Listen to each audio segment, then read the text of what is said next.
I think the biggest thing was people wanted more of what we did last game. We sort of did a really good job of sort of integrating the fighting and the traversal stuff. And so the biggest thing we heard was, well, there's a few places where I can't do that, right? There's a few places where I can't shoot. There's a few places where I want to be able to climb. So we brought that in. We really wanted to add that into this game. So now all those places where you couldn't shoot or climb before, we are now allowing you to. So new moves like you can jump backwards out around ledges. New moves like you can actually shoot when you're on a balance beam. You can shoot when you're shimmying along a wall. All those things are allowed to do in this game, which we weren't before. As we've added in the ability for Drake to take on multiple opponents at once, as we've added in all of these little contextual moves where he might snatch up a bottle from a bar top mid-brawl and bash someone over the head with it, or even like the new stealth moves that we've added, things like the stealth drop down where he can fall onto an unsuspecting enemy from above. Our goal has always been to make sure that we keep the interface nice and simple and compact. We do little things in code behind the scenes to help the player out where necessary, all the while making sure that it's still embedded in the player's skill. The other biggest piece of feedback was people wanted to be able to expand the melee set, and so that was another big thing we wanted to bring to this game, is more and more brawl mechanics, like a ball brawl kind of style fight is what we wanted to have the feeling of this game, rather than last game where it was just a single one-on-one combat. We are always very attentive to the balance of the elements that Uncharted is made up of. We're very keen to put lots of cinematic action into the game, and really into the game to embody it in interactive gameplay. People are surprised by this because we are such a story-driven franchise, but we often start from completely just thinking about gameplay and technological challenges, right? So the first thing we thought of with this one was, where have we not been and what would be really hard to do? And so we thought sand and desert immediately, because it's incredibly hard to render realistically and think about all of its surface properties and flow and displacement, as well as all sort of the visual properties of it that make it so beautiful. And so, ironically then, so you start with something like sand and say, well, where can we go? And you look at all the deserts of the world and think, well, what hasn't been very explored? I mean, narratively as well as literally, right? And the Arabian Peninsula and the Rub' al Khali Desert was one of the first things that occurred to us, because usually people go to the Sahara, or they're going to Egypt, it's kind of the gimme, right? And people haven't really explored this place, but it's this amazing, 250,000 square mile area of the Arabian Peninsula. It's almost impassable. It basically is impassable. It's so inhospitable that even the nomads just go around it. And so it's really is one of the most or last unexplored places on the earth.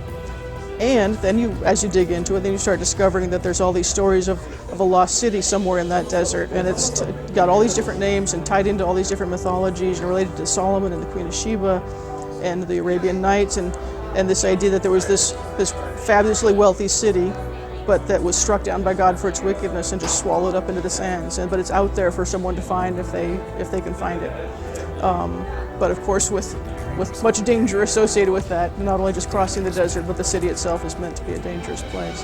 And so we look at that and think, well, that's kind of cool. And what kind of historical figures could we tie into? Because we're digging into Nate's past, we thought we want to go back to Sir Francis Drake, because that's a big part of his identity, is this assumed supposed ancestor of his, Sir Francis Drake, and whether there really is a relationship there or not, and how he sort of clung to that. And then but then crisscrossing that exploration of the 16th century figure with realizing that there's a tie into this 20th century figure, T.E. Lawrence, and that's how that gets us into the Arabian Desert. And he's one of these explorers that he christened this area the Atlantis of the Sands, this lost city, and had a lot of colleagues and contemporaries that tried to find it and never did.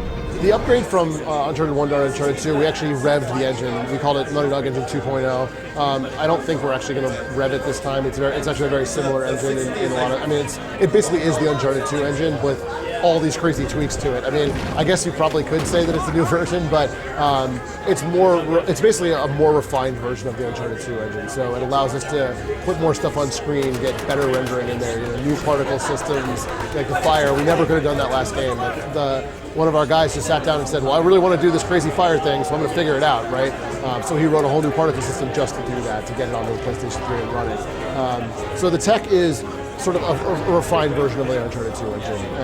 And you're going to see more and more cool stuff out of it, but it's just because we've already got this really solid base, so we can just push it even harder and figure out where the best savings are, because we kind of know what we're doing now. That's all real pretty, but what the hell's it mean in English? Obviously, Victor Sullivan, Drake's mentor and sort of father figure, sort of corrupting influence, whatever, has been an important part of the franchise from day one. And but I think we didn't even realize how much people loved this character until after Uncharted 2. People thought they'd been robbed, there wasn't enough Sully, right? And so we thought, well, this time let's just dig into that. We want to dig into Drake's past more and sort of why he is the person he is, and that has to do with Sully. And we thought it'd be more interesting and explore this relationship. It's almost sort of father-son type relationship, but it really is more of a partnership. And think, how could we dig into that and sort of test the bonds of that relationship in our story in interesting ways, as well as giving people more Sully, which is what they want. We are not going to do co-op in single player. There will not be a cooperative experience going through the single player game. That's sort of all we can talk about for multiplayer, other than the fact that we're going to blow out multiplayer and make it a huge thing. We are going to have we still have co-op in multiplayer, and that's going to be a really different experience this time. I think it'll be really, really cool. It'll feel really, really nice. But yeah, because we're so story driven and because we have all these things that we feel like we want to tell this interesting story in a single player kind of way, we're still going to stay with the one player only in single player campaign. We're constantly looking for new ways to take a mix of components that might be familiar and put a new spin on it. And I'm happy to say that we feel like we're very far from exhausting the possibilities of this game style. So Uncharted 3 will be out on 11/1/11, November 1st, 2011, on PlayStation 3 exclusively.